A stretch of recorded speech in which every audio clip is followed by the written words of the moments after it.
Ya, saudara-saudari yang terkasih, selamat tahun baru dan juga selamat datang bagi yang baru join.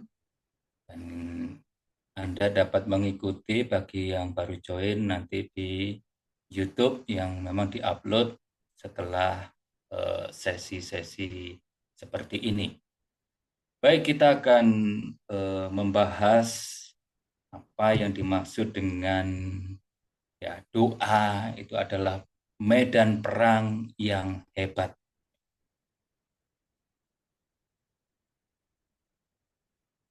Kita tahu dan kita sadari bahwa dalam perjuangan kita, dalam hidup rohani, dalam hidup spiritual, itu ada musuh-musuh rohani kita, yaitu yang jelas adalah si iblis atau si setan, yang dimana setan selalu ingin menjatuhkan manusia.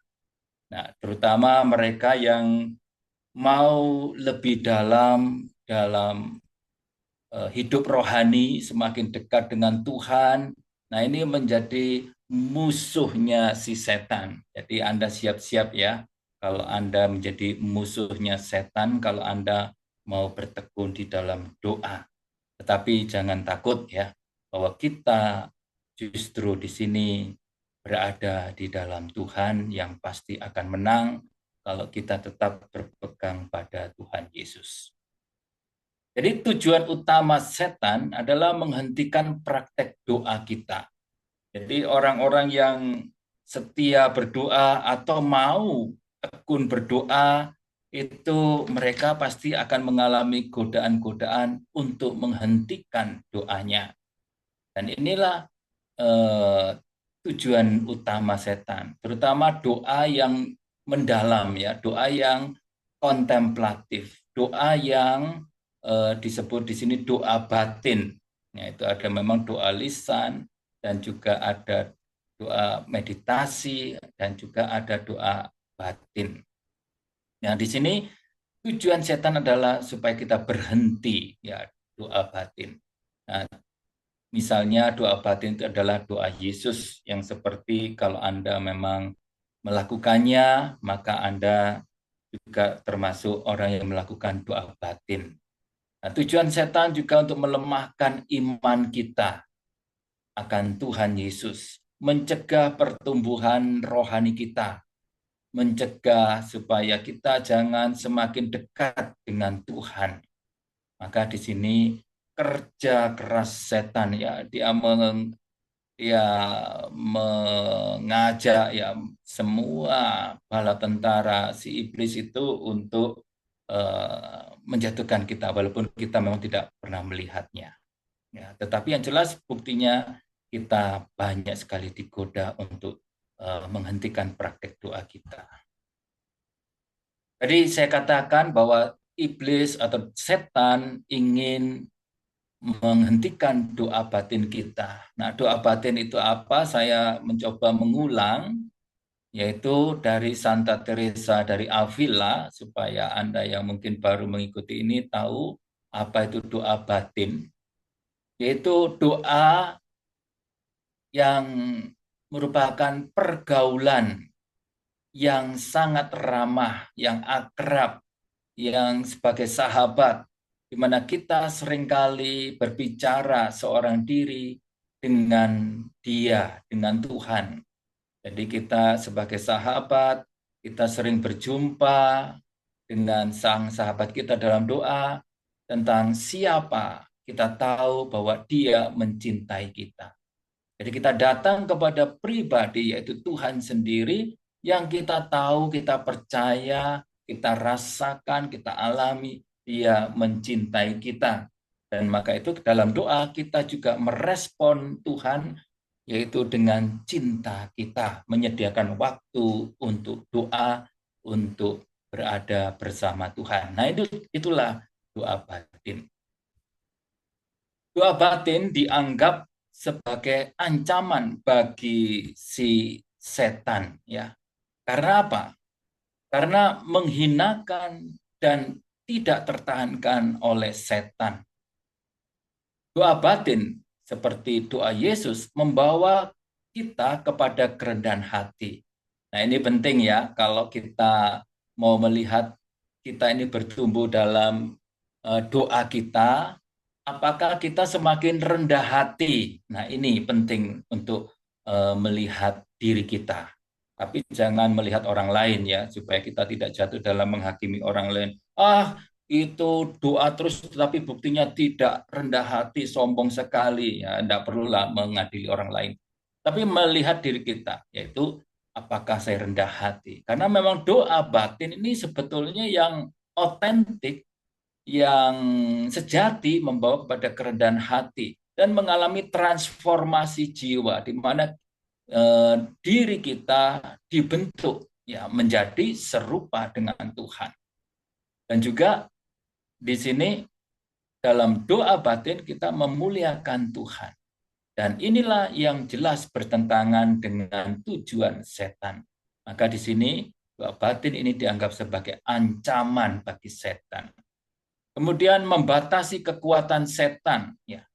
Doa batin adalah medan pertempuran rohani di mana manusia melawan pengaruh-pengaruh setan yang muncul yaitu dalam pikiran kita, yang dalam imajinasi atau juga dalam ya macam-macam di luar diri kita yang sebetulnya si setan menggunakannya untuk menggoda kita. Metode distraksi atau gangguan yang digunakan setan, saya terjemahkan distraksi di sini adalah tentang gangguan, ya, distractions.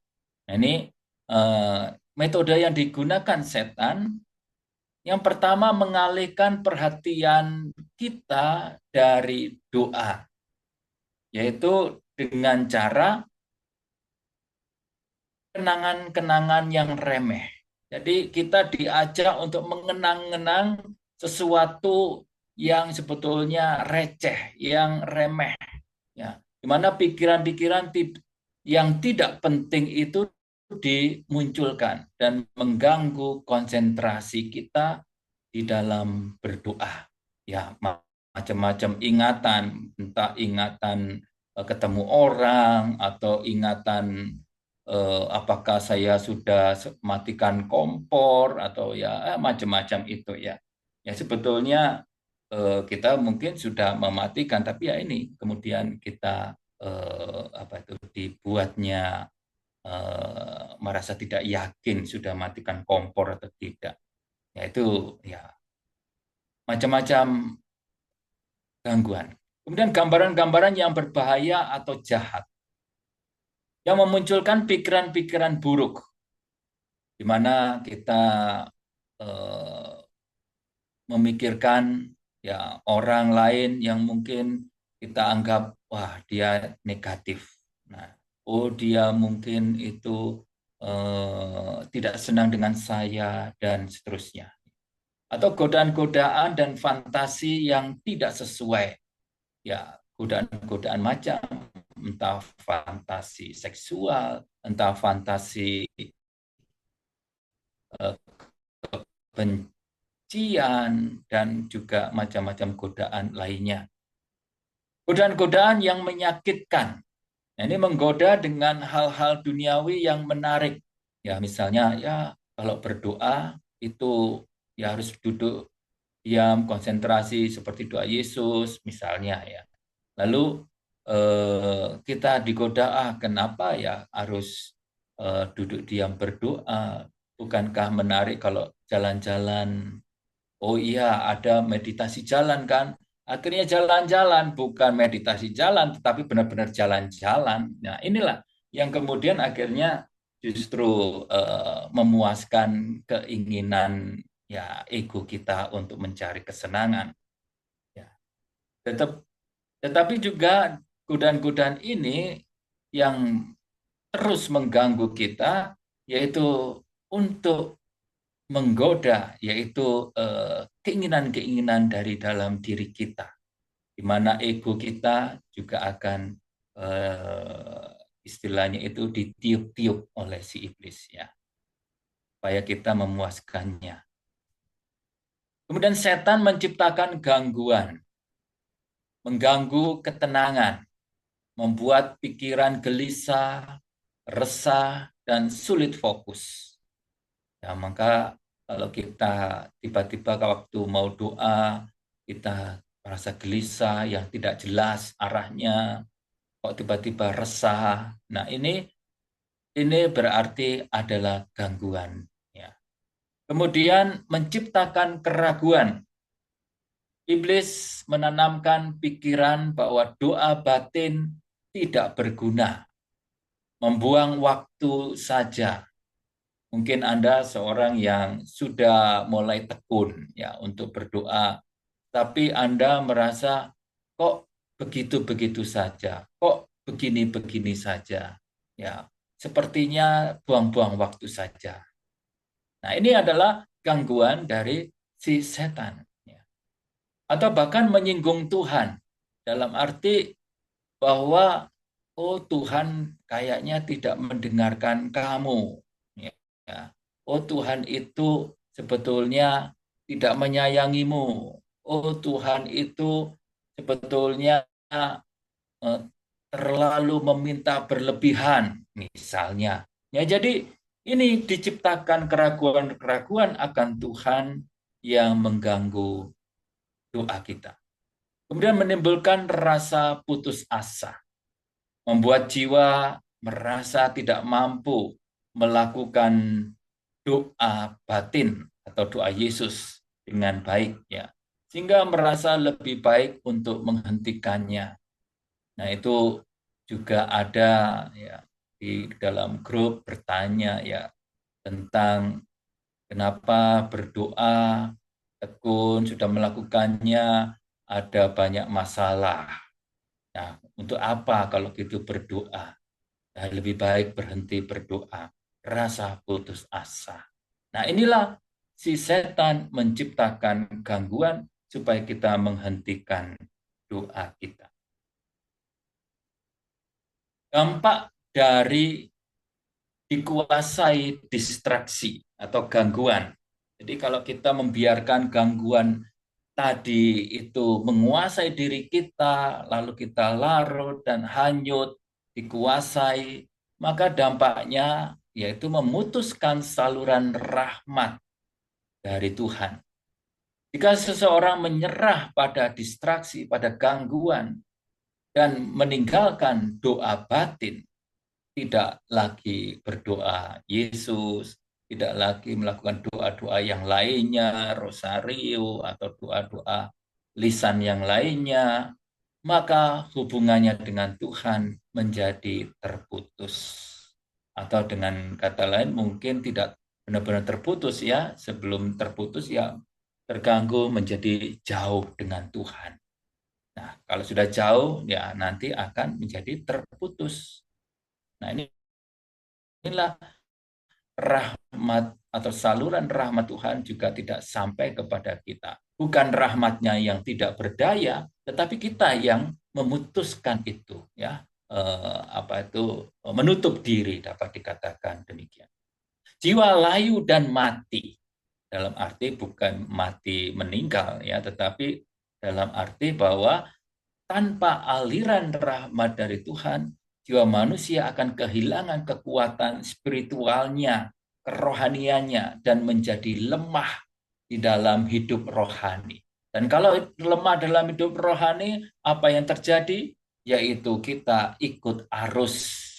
Arus apa? Arus dosa, arus kejahatan, arus egoisme, arus macam-macam gangguan. Nah, ini yang kemudian melemahkan hidup rohani kita dan kita menjadi seorang yang dapat dikatakan memiliki jiwa yang layu dan mati. Mungkin secara fisik kita energik, kita bisa bercanda, bergembira, ya, tetapi sebetulnya jiwa kita mati dan layu karena tidak mempunyai lagi hidup rohani. Distraksi yang berasal dari diri sendiri. Tadi kita bahas yaitu distraksi gangguan yang dari si setan. Tetapi juga ternyata ada distraksi gangguan dari diri kita sendiri, dari kedagingan kita juga. Ya. Jadi banyak distraksi dalam doa batin atau doa Yesus yang berasal dari perilaku dan kebiasaan kita sendiri. Ya, jadi jangan selalu mengatakan, oh itu godaan setan, oh itu dari setan, oh itu dari si iblis. Ya, ya kita lihat juga diri kita bagaimana. Nah, kayak ini ada 4 gangguan yang akan saya tampilkan, yaitu kesembronoan, nafsu, pekerjaan, dan kelemahan manusiawi. Distraksi akibat kecerobohan yang pertama,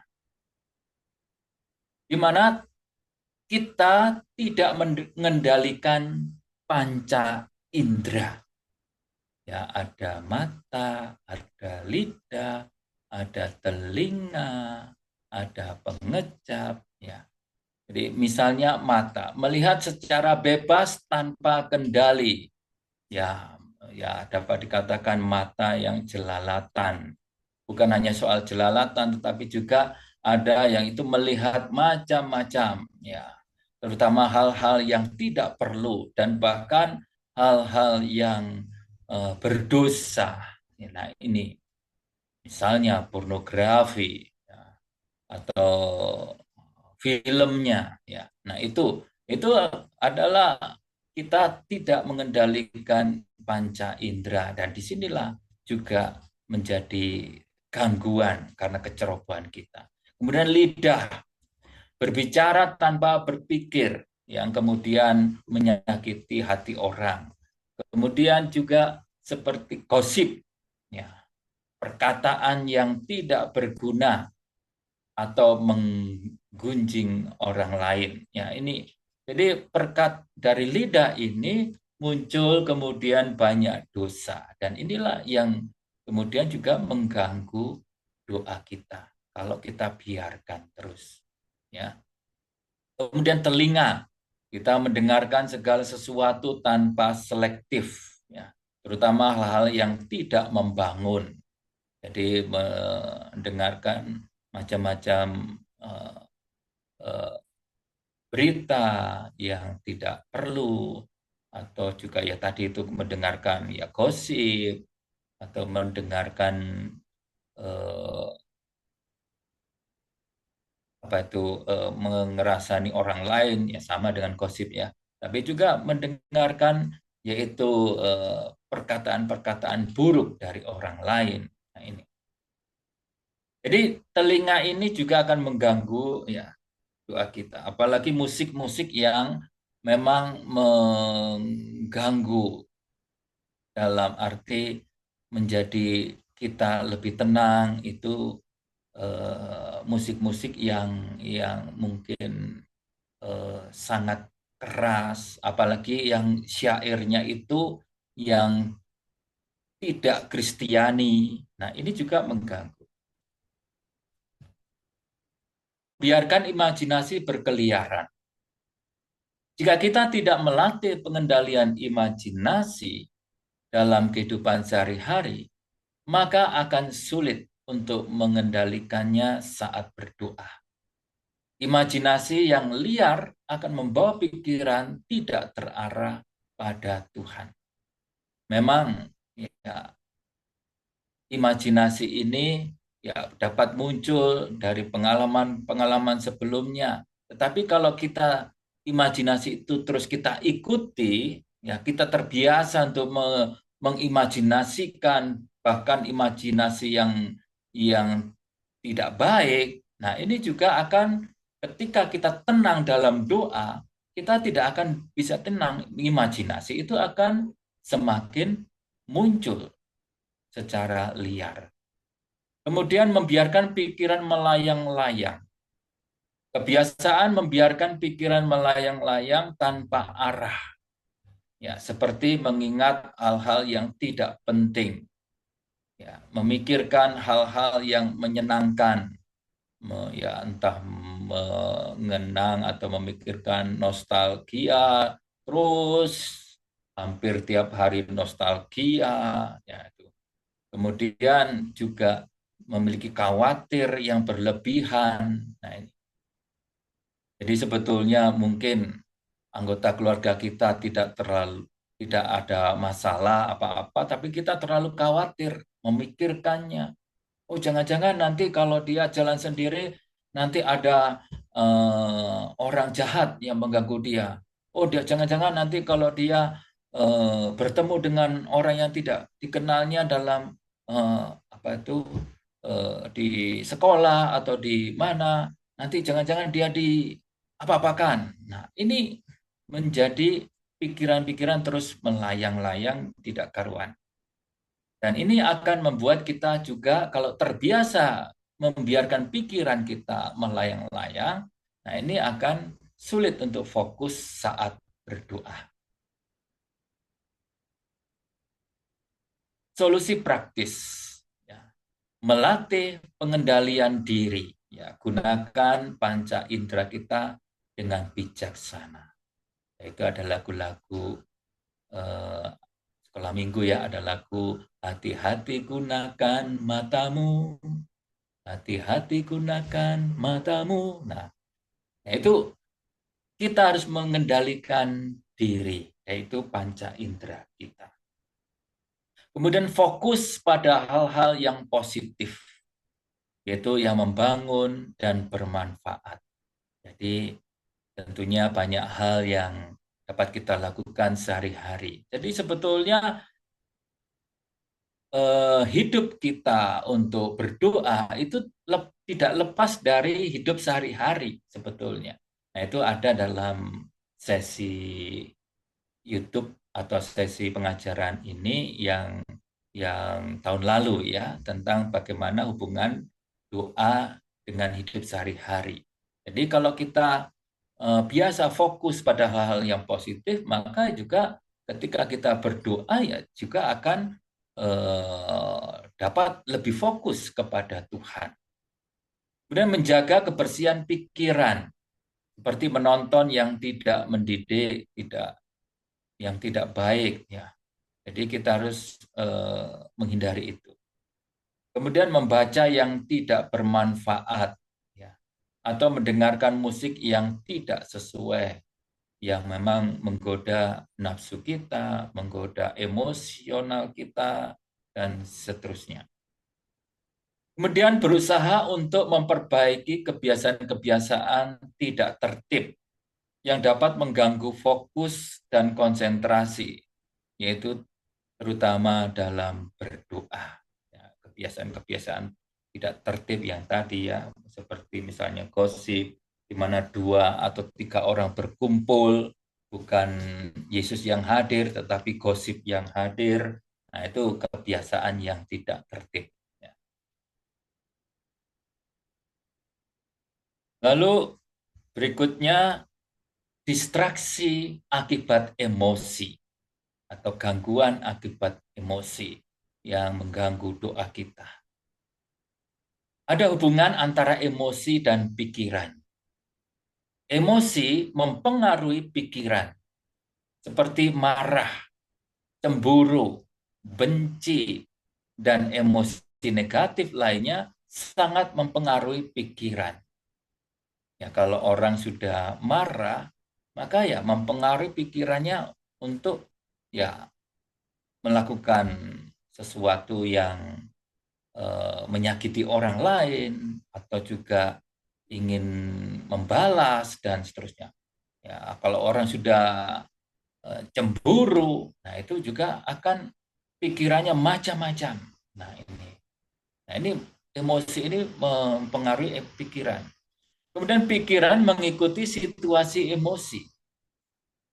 Jika seseorang sedang marah, pikirannya akan cenderung tertuju pada hal-hal yang berkaitan dengan kemarahan.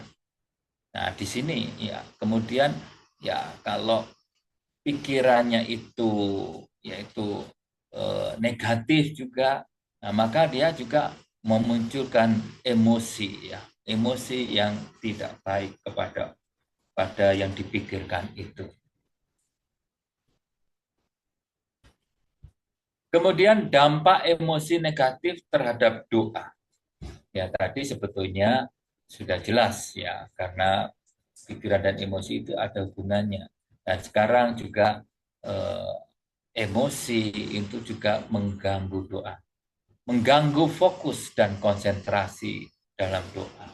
Kenapa? Doa itu perlu ketenangan. Kalau kita dalam keadaan emosi yang negatif, ya bagaimana kita dapat tenang di dalam berdoa? Ya. Pikiran menjadi kacau, gelisah, dan sulit tenang. Yang diperlukan ketenangan ini di dalam berdoa. Apalagi doa yang doa batin, ya, yaitu doa Yesus misalnya. Sulit untuk merasakan kehadiran Tuhan dan mengalami kedamaian batin. Nah ini, jadi emosi negatif ini akan membawa kita sulit merasakan kehadiran Tuhan. Dan kedamaian batin ini sebetulnya penting untuk doa. Nah, ini juga ditekankan oleh Santa Teresa Avila supaya orang itu dapat berdoa dengan baik atau bertumbuh di dalam uh, hidup doa, orang harus memiliki kedamaian batin. Nah ini, ya, jadi kalau emosi negatif menguasai ya sulit memperoleh kedamaian batin. Gambarannya itu seperti perahu di tengah badai. Jiwa itu seperti perahu. Dan emosi negatif itu seperti badai. Nah, ketika emosi menjadi kuat, terutama emosi negatif ya, jiwa kehilangan kendali dan terombang-ambing. Sehingga sulit untuk mencapai kedamaian batin yang diperlukan untuk berdoa.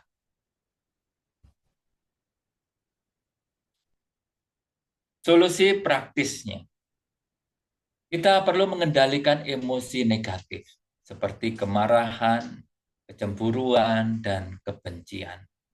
Ya, mengendalikan emosi negatif ya berarti kalau kemarahan kita harus mohon supaya kesabaran itu menguasai kita, kecemburuan yaitu supaya cinta yang tulus yang ada kepercayaan itu harus juga menguasai kita. Ya, kebencian, ya, maka kita harus perlu yaitu mengampuni. Nah, ini supaya emosi negatif kita itu tidak menguasai kita.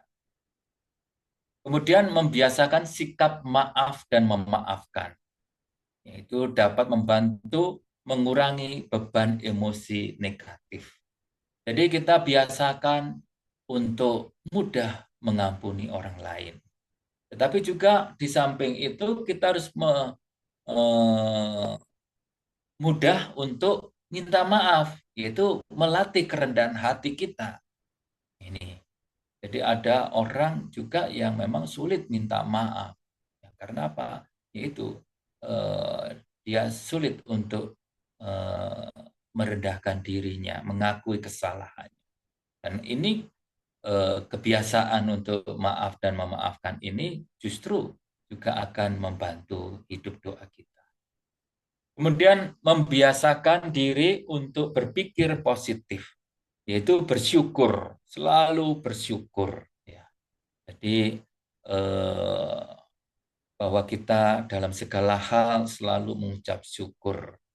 Ya, kalau di Jawa itu selalu melihat ada untungnya. Ya, sudah jatuh dari sepeda motor, untung kakinya nggak apa-apa. Ya, sudah patah kakinya, untung nggak mati. Ya, dalam arti itu ya dalam bahasa kebiasaan di Jawa ya. Tetapi yang dalam arti yang lebih beriman yaitu harus selalu bersyukur. Ya dan melihat sisi baik dari setiap situasi. Nah ini, bahwa kita harus meyakini, yaitu Allah turut bekerja dalam segala sesuatu untuk mendatangkan kebaikan. Nah, ini Roma 8 ayat 28. Ini kita perlu pegang ya, untuk bisa berpikir positif bahwa segala hal yang terjadi ya sejauh kita selalu menyerahkan semua kehidupan kita dalam perlindungan Tuhan,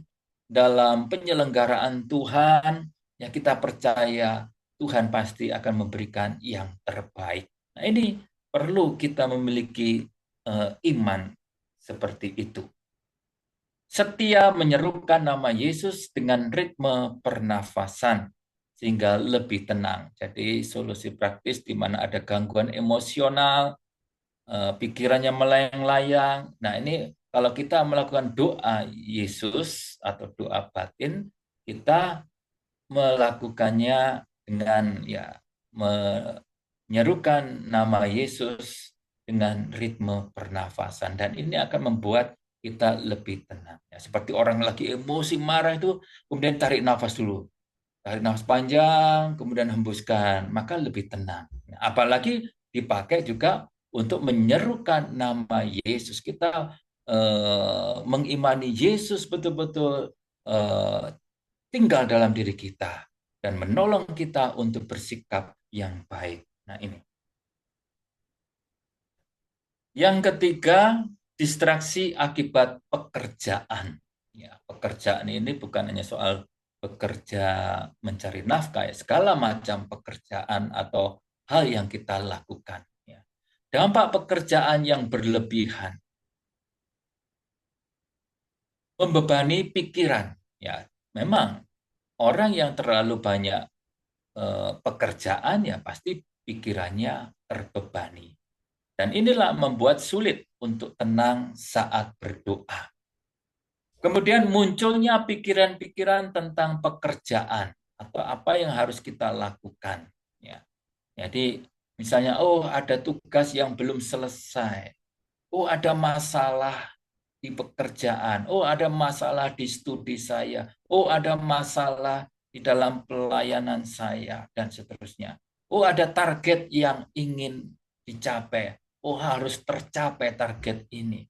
Dan ini terus muncul dan mengganggu konsentrasi dalam berdoa. Kalau kita terus biasakan pikiran kita yaitu diganggu oleh pekerjaan-pekerjaan yang berlebihan. Macam-macam pikiran semakin muncul saat tenang berdoa. Jadi ketika kita tenang, mau hening, ya karena banyak pekerjaan, itu akan muncul macam-macam dan bahkan detail sekali. Ya semakin banyak kalau kita ikutin akan semakin banyak muncul yaitu tentang pekerjaan kita. Dan inilah yang terjadi kenyataannya. Ya, bila dibandingkan ketika kita sedang sibuk bekerja yang lain, ya misalnya, oh kita ada pekerjaan di kantor, memang banyak banyak tugas, lalu kita pulang pas hari Minggu ada libur, oh kita mencangkul misalnya kalau ada punya lahan, oh atau kita mengerjakan sesuatu, kita sibuk dengan sesuatu itu, ya kita tidak terpikir lagi tentang kantor itu, tentang pekerjaan tuntutan di pekerjaan ya. Tetapi kalau kita hening mau berdoa, wah tidak hanya di kantor, macam-macam ya kerjaan yang lain, entah tugas di paroki, entah di dalam pelayanan atau di rumah, nah itu muncul semuanya itu. Nah inilah yaitu distraksi, ya artinya gangguan akibat pekerjaan yang berlebihan. Maka solusi praktisnya menjaga keseimbangan antara pekerjaan, studi atau apapun yang kita harus lakukan dengan kehidupan rohani kita. Jangan terlalu larut dalam pekerjaan sehingga mengorbankan waktu untuk berdoa. Memang ada banyak tuntutan untuk bekerja. Tetapi ingat ya, ada waktu untuk bekerja, ada waktu untuk istirahat, ada waktu untuk keluarga, ada waktu untuk makan, ada waktu juga untuk berdoa. Nah, ini kita harus berikan waktu ini. Maka perlu keseimbangan itu. Melatih membatasi pikiran tentang pekerjaan saat berdoa. Ya, misalnya menyerukan nama Yesus dengan teknik pernafasan. Yesus, Yesus dengan pernafasan. Nah, ini melatih membatasi pikiran tentang pekerjaan saat berdoa. Atau memusatkan perhatian pada pribadi Yesus.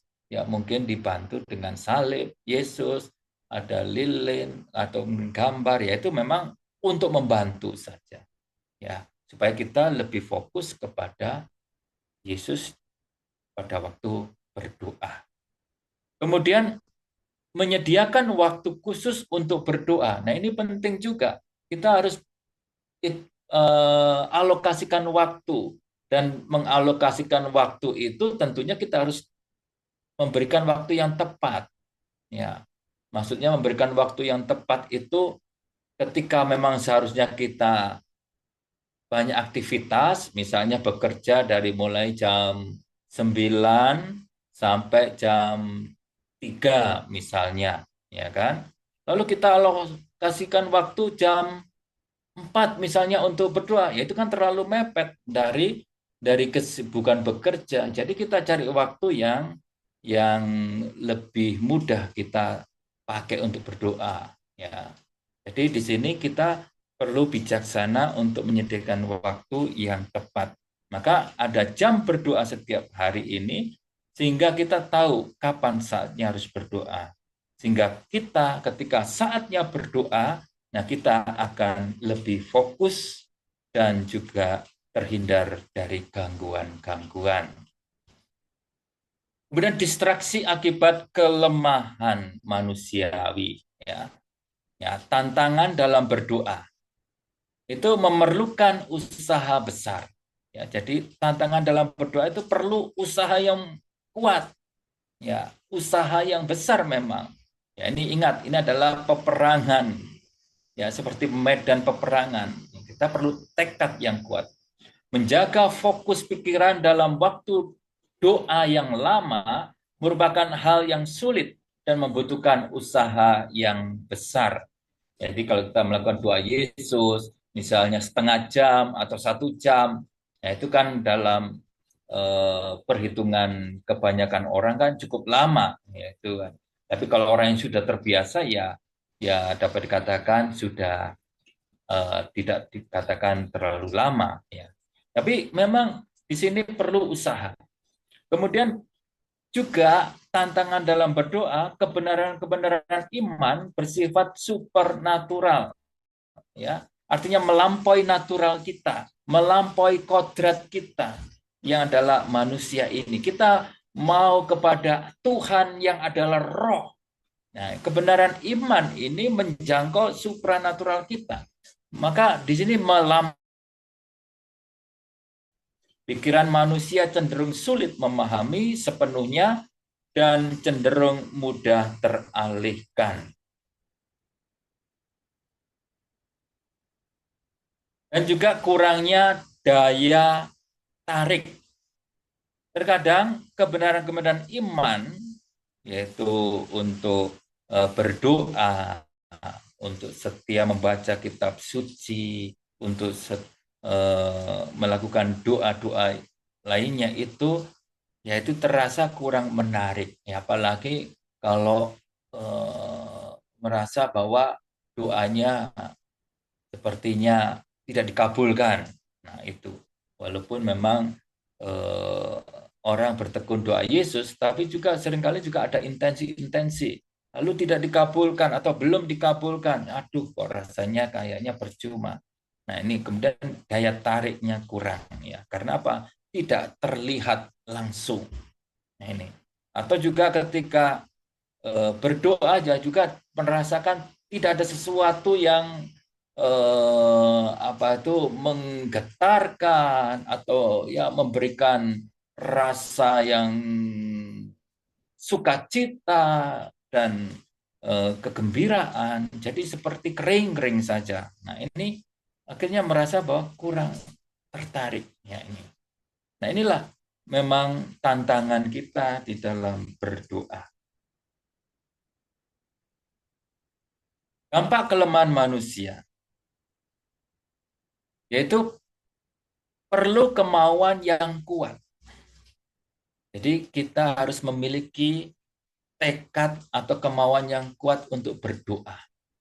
Seperti kalau orang mau maju dalam medan pertempuran, dia harus memiliki tekad yang kuat, ya. Jadi bahkan mempersiapkan seluruh ya mentalnya untuk berperang. Nah, demikian juga dalam doa, kita perlu kemauan, tekad yang kuat untuk menyenangkan Tuhan dan mencapai kesempurnaan rohani. Ya, tetapi kita harus sadar bahwa bukan hanya bergantung pada diri kita, tetapi ada pertama-tama yaitu rahmat Tuhan yang akan menolong kita. Jadi kita tidak akan berjuang sendirian.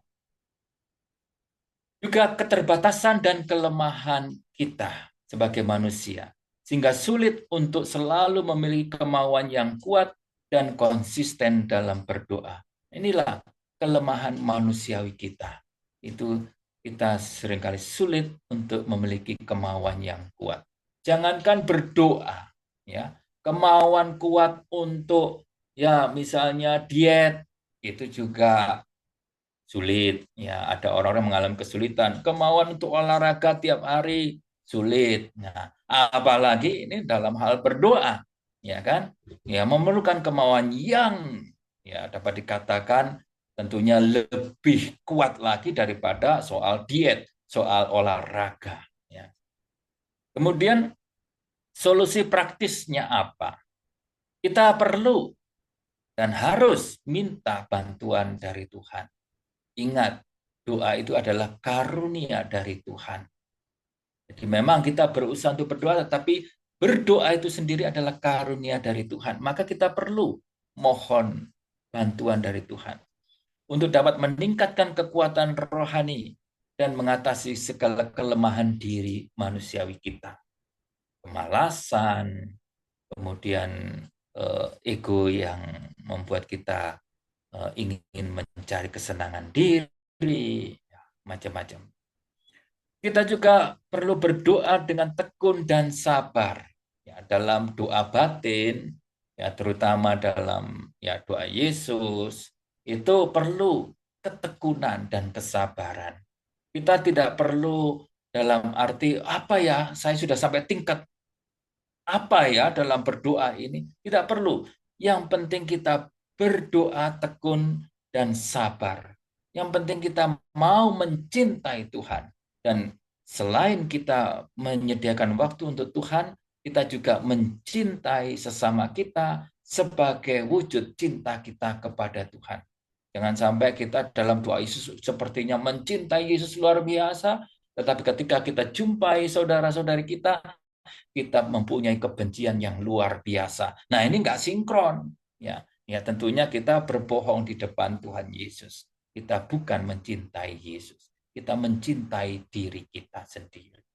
Ya. Kemudian mencari dukungan dari komunitas spiritual atau komunitas rohani kita.